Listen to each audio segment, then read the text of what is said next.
Greetings from India. Welcome to another tutorial on the Smart Grid plugin extension for Contact Form 7. Today I'm going to be looking at a construct that is quite useful when building complex forms where you need to do repetitive fields, where users are able to input a grid of fields, and these are tables and tabs. We start by tables. What is a table? Basically, a table is a construct where you have a given row of a field. So in this case, I've got a guest name, which is just a text field, and then I got a checkbox to say whether or not this guest name is a senior citizen above the age of 60s. And of course, the user could potentially have several guests, and the construct then allows for this row to be duplicated by the user, but with this little button here, by adding additional guests. And each time the row is repeated, the fields is an additional field is added for each column that is in the row, and in addition, the last row that was added has got a delete button that appears, so a user can control how many guests are being submitted. The initial row cannot be deleted as such. That remains fixed, and therefore, if this table is actually optional in the sense that the guest name is required within the table, but potentially they may not want to actually submit any guests at all, then the entire thing could be embedded inside a toggle section, like I showed in the previous tutorial. Now, for the sake of this demonstration, I'm going to go back to my previous example that I did in the basic introduction of the plugin. The video was titled something like designing a responsive form in the Smart Grid extension. I'll put a link to this video down in the bottom in the comments, in the description, sorry. But basically what it was a form where a business was into house rental, and when they had a booking, they required their rentee to actually fill in some details about their name, their contact number, whether they had any guest names, children guest names, and within this text area for their guest names, they also wanted them to indicate whether or not they were above the age of 60. While children guest names, they wanted their age. Then they had a series of optional kitchen facilities that could be selected for the house, along with house facilities as well, which were optional.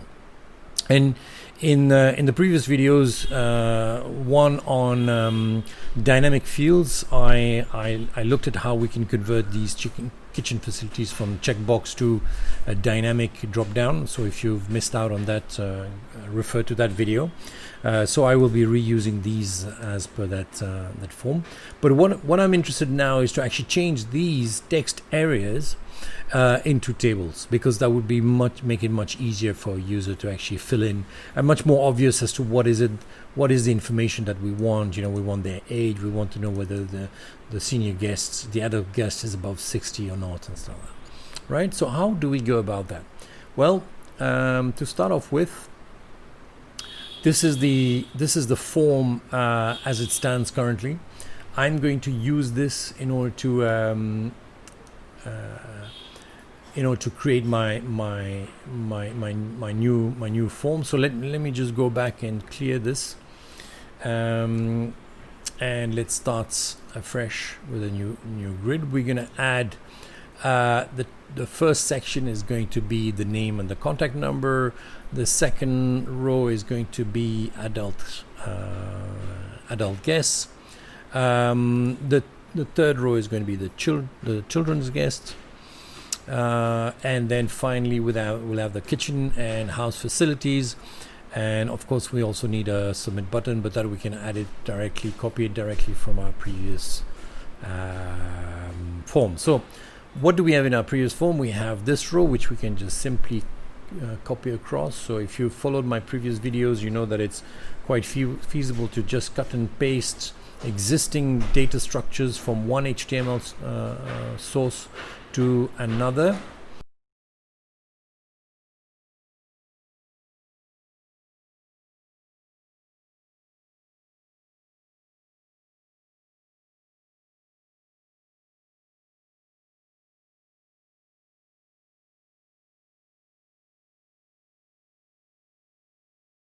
And what we're going to do is we're going to convert these into two tables, where one is going to be our adult guests and the other one is going to be our children accompanying the party.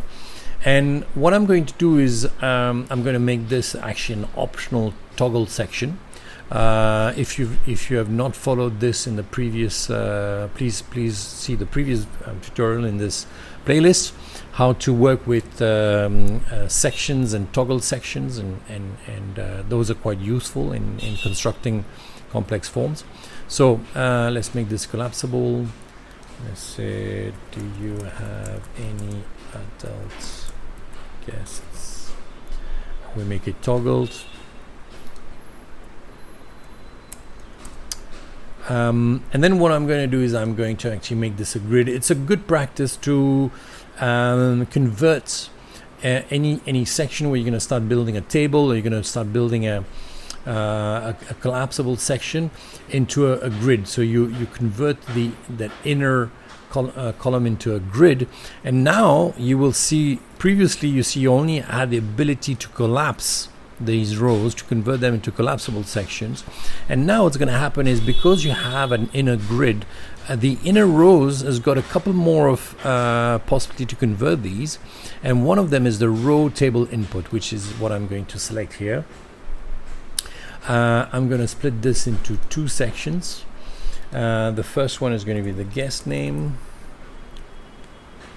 and here we're just going to have a text box.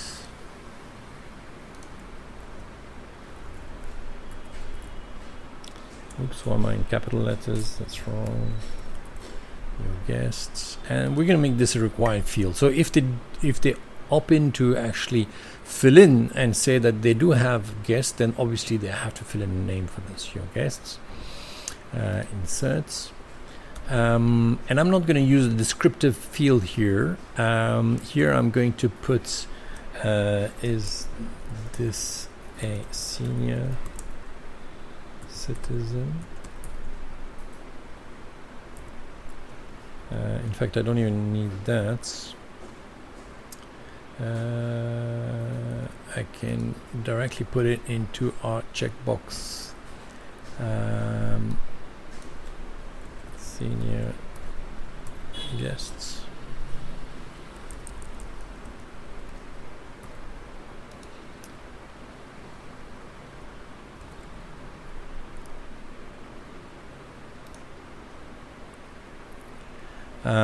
And we're going to make this exclusive in the sense that there's only one single selection that can be done.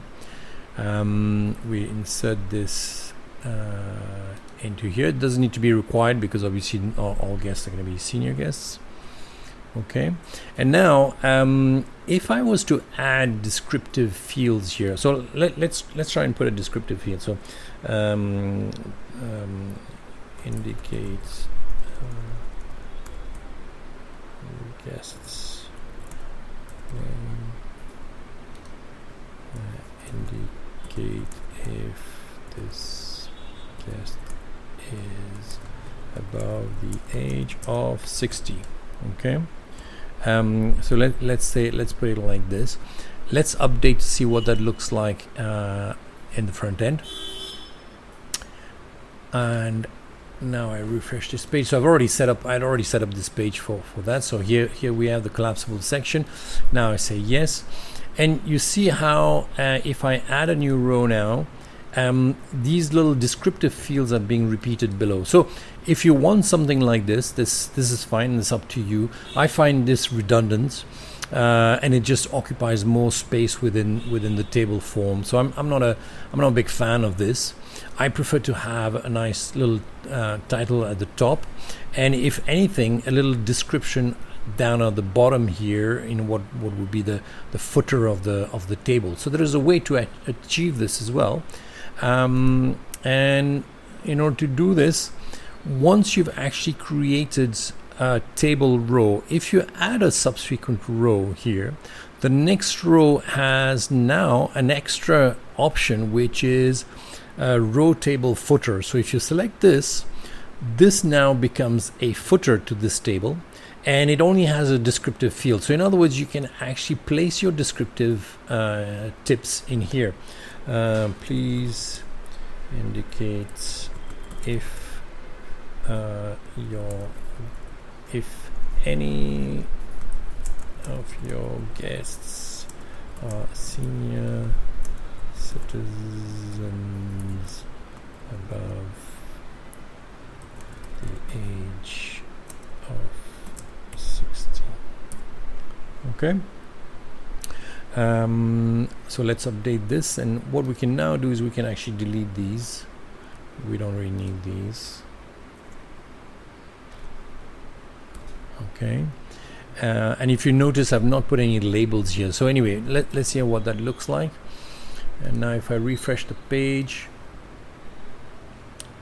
okay, open the toggle.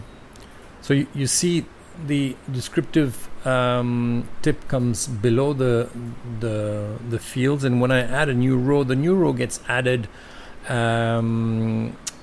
above this description. So I personally find this a lot more pleasing and efficient, but that's really up to you and the way you want to design your form. Now, if you've noticed these labels, these field here is not being aligned properly with this field, and that's because we've not added a label to this column here. So I even though it's redundant with a checkbox, I still prefer in this case to actually add a label here. Senior.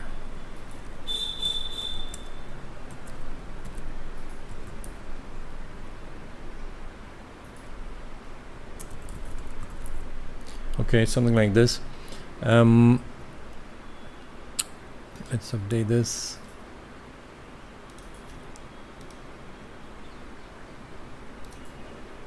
And now it's not exactly perfectly aligned, and we could, I could then do a little bit of customization here within this cell to actually bring these down so that they align with the middle. But I mean, I'm for the sake of this description of this tutorial, I'm not going to go into too much details, otherwise it's going to drag on. So there you go. So now we have a table which is being constructed and works quite well with our little switch off button. And one more thing we can do is we can actually customize this label here as well. Which would be, now that you've converted this row into a table, if you click again on this, you now have an additional label field here, and you can say add guests. And this is obviously useful when if you're writing your form in a different language, then you want this you want to be able to customize this label, obviously. Okay, you will notice also that there is now an addition button to convert a given column into a grid. So this I will go into more advanced tutorials in the future. For the time being, I'm just going to ignore this in this setup. If we move across to the HTML structure of this table, you see this is the new structure which is being inserted into the HTML. You'll note that there is a unique ID for this table. This is important to create this ID for the plugin to operate.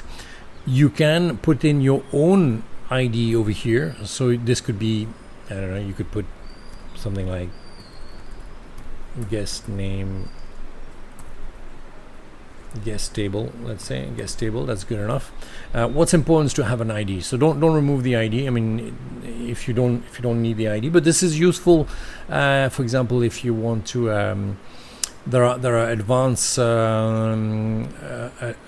functionalities such as events that are being fired on the table when a new row is being added, when a row is being deleted, which you can capture, and therefore if you have multiple tables you can actually identify which table has fired the events, and this is a good way to actually identify unique tables and stuff like that. But more on this in a later tutorial. And of course the data button is also stored here, so that on the front end the plugin will then add this label to the button, which you can change here as well, or change over here like I did previously. Whichever way, both ways work. Good. Now I'm going to convert my second section here for the child guests. Any children in your party? We're going to toggle it, and here what we want is child name,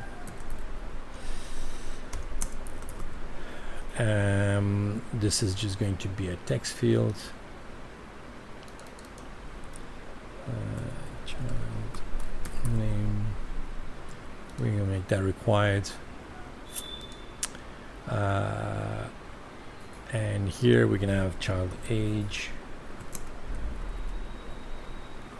this is going to be a number,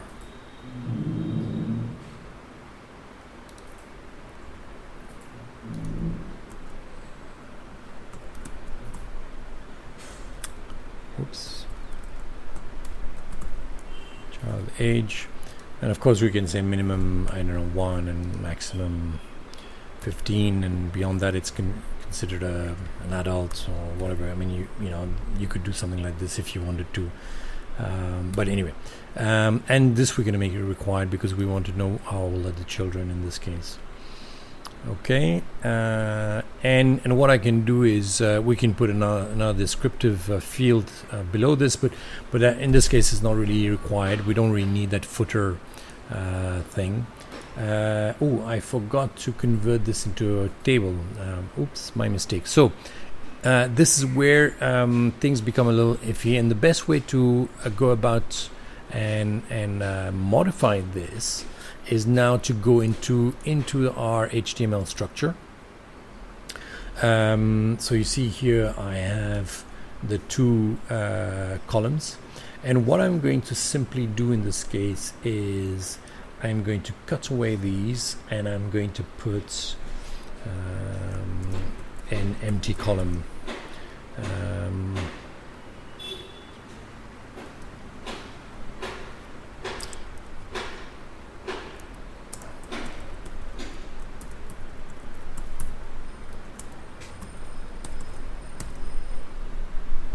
Okay, and let's go back to here. So now we're back to this structure here, and now I'm going to make this into a grid because I had forgotten that I need to make a grid in order to be able to create a table. Row table inputs, there we go. And now I'm going to paste back my columns that I had cut out beforehand.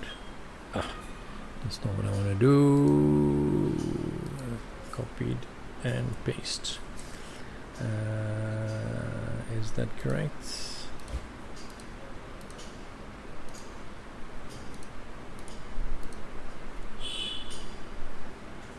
Yeah, that looks correct, I think. Let's just make sure that we have the right HTML structure. I don't remember if I deleted the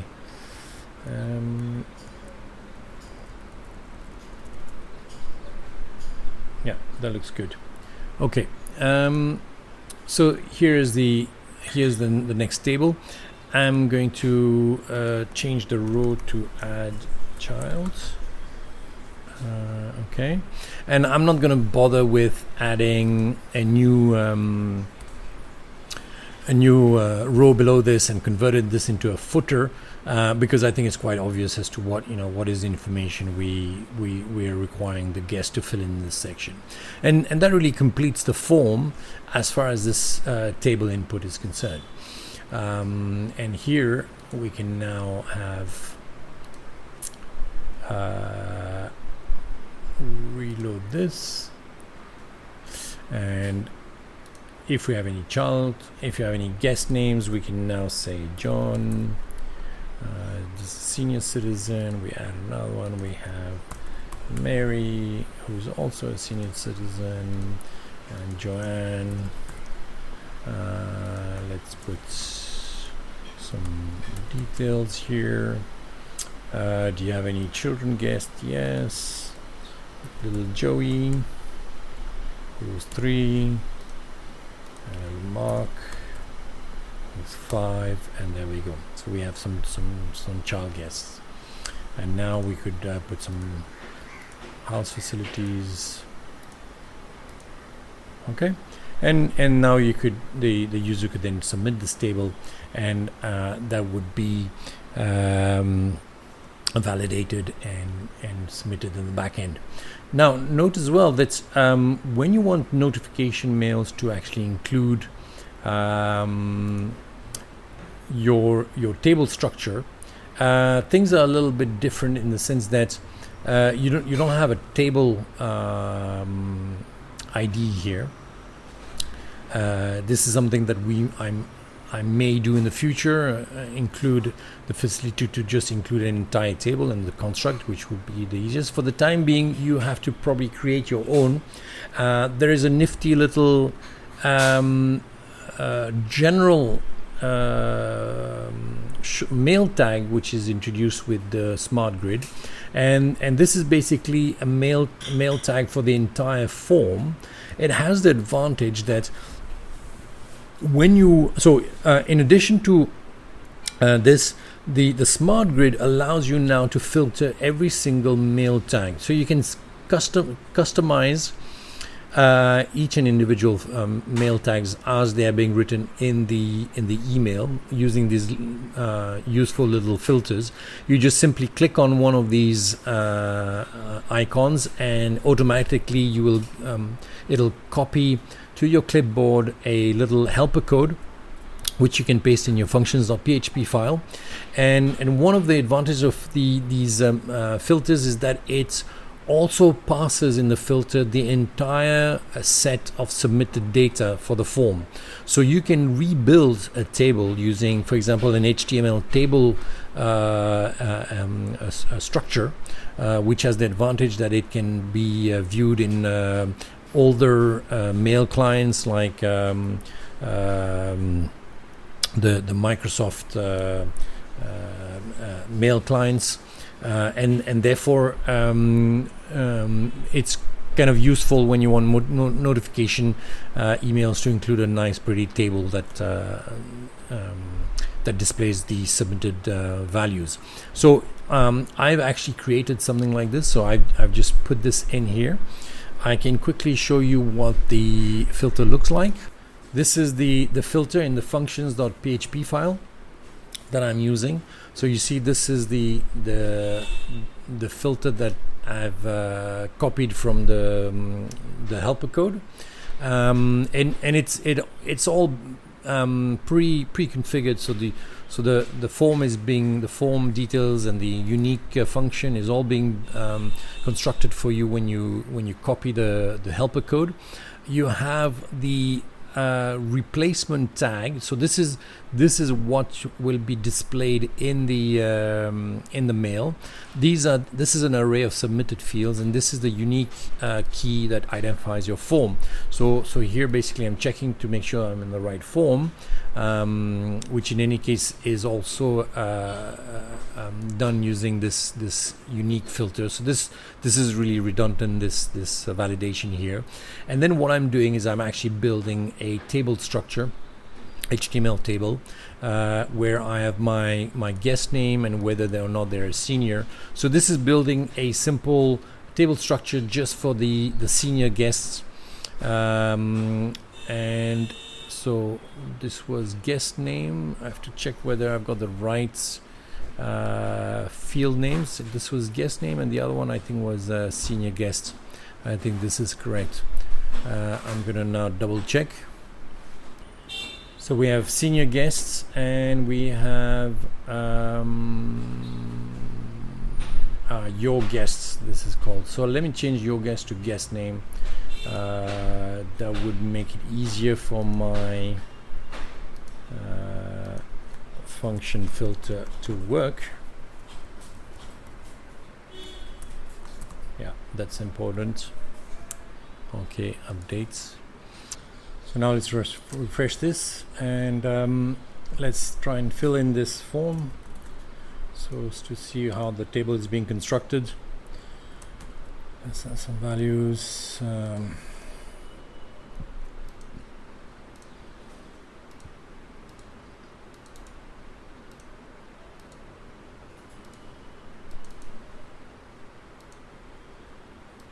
Okay, let's have some child guests.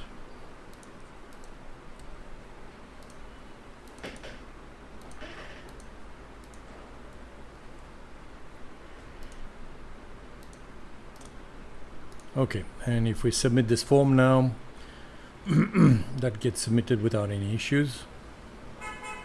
And let's see what we get in the email notification. So here's the mail that I received for the what I just submitted, and you can see the little table has been constructed with the guest name and the senior flag saying whether or not the guest is a senior guest or not.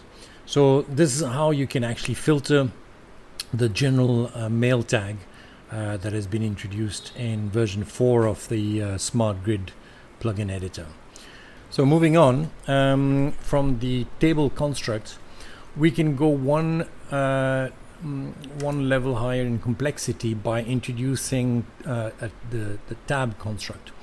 And the tab construct basically is the ability to have, again, it's the concept of repetitive field, where you want your user to be able to repeat multiple times a set of fields, but instead of giving you just a row that a user can duplicate, a user can now duplicate an entire section of a form and repeat that section, and those are called tabs. So how do we go about constructing tabs? Well, I'm going to start with another form. I'd already constructed this for one of my previous videos, but I'm going to do it again.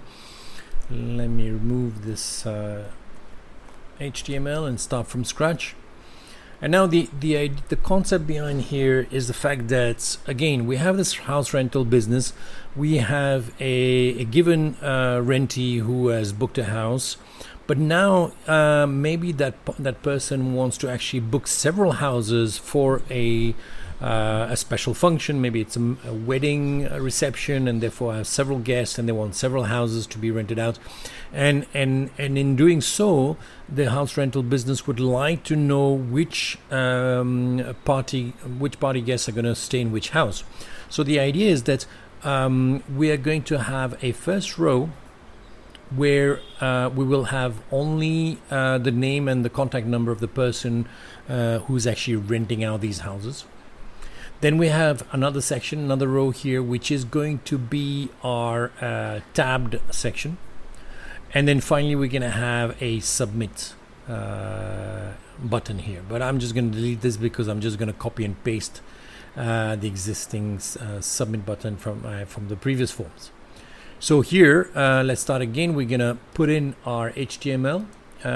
So we want these name and phone number. So let's copy these two columns here.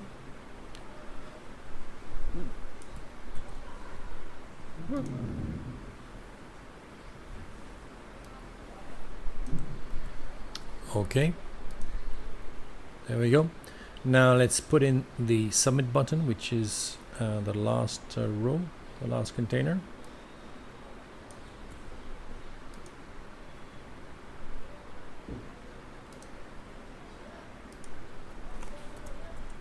And now what we're going to do is we're going to construct this into a tabbed section.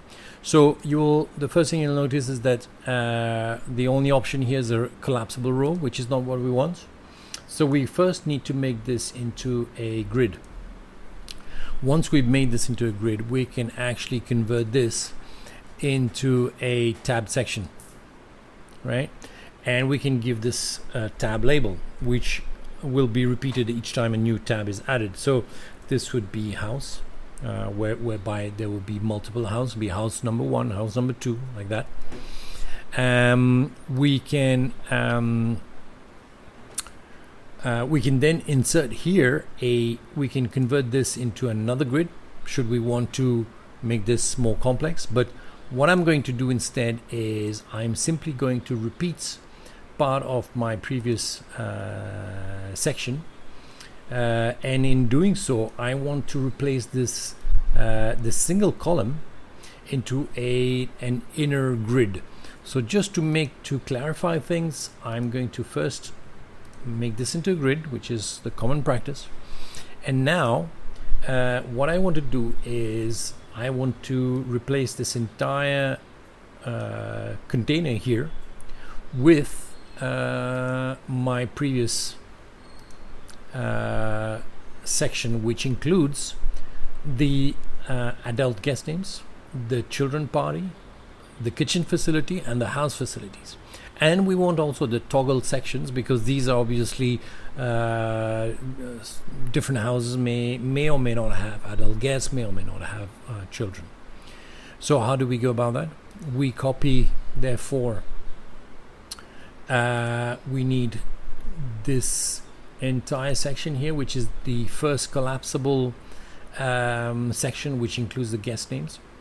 So let's copy that. That goes all the way down till here. Next, we also want the toggle section with the children guest names and their ages, so we copy that too. Then we want also the container that includes the kitchen facility and the house facilities, so we could continue all the way down to here.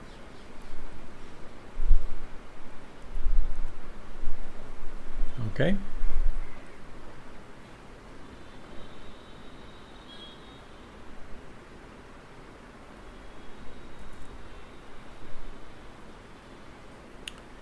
And now we're going to insert this into this section here. Does that work? Have I made it right? Yeah, that looks right. So you can see it's a lot more complicated. There's a lot of things happening here. We have an external tab section. So this is a tab section, which you can see by this outer blue highlight. Then inside this we have a toggle section here. We have a second toggle section here, within which we have a table structure and another table structure here. And then finally at the bottom we have an additional row which contains these two dynamic drop downs. So let's save this, let's update this. And I've already set up my page in the front end. So now I can go over to the tabs form. And here is the tab form. So was I to actually rent several houses from this house rental business, I would fill in my name, my contact number, and I would be wanting multiple houses. So here I would be house number 1 would be, do I have any adult guests? Yes, I do. So I would have John, who's a senior citizen in this first house, and Mary, who's also a senior citizen, and this might be a couple, an elderly couple, whom I'm going to put in a separate house. There will be no children in this house. Maybe there's a microwave required for them and a DVD player, let's say. And then subsequently I would add another house, and this time I would have a senior guest, which would be, say, a woman with her children and her husband. So not a senior guest, but Mary and John, who have 2 children. Joe, 3, and Suzanne, who's 5, for example. Kitchen facilities, my microwave, and the house facilities might be a baby bed, for example. There we go. So and I can continue and keep on adding additional houses for all the guests that I need to book houses for. So the tab construct is also a repetitive field, but notice how the tab construct can actually have within it a table construct. So these submission now become a two-dimensional array of data that is being submitted in the backend. And each time a new house is added, there is the ability to delete the tab, so a user can control how many houses they want to actually book. And when this is submitted in the backend, basically all these values are then validated, and in the same way as the previous form, there is also this default general mail tag, which by default is just an empty string, but which you can now filter in the backend and construct the type of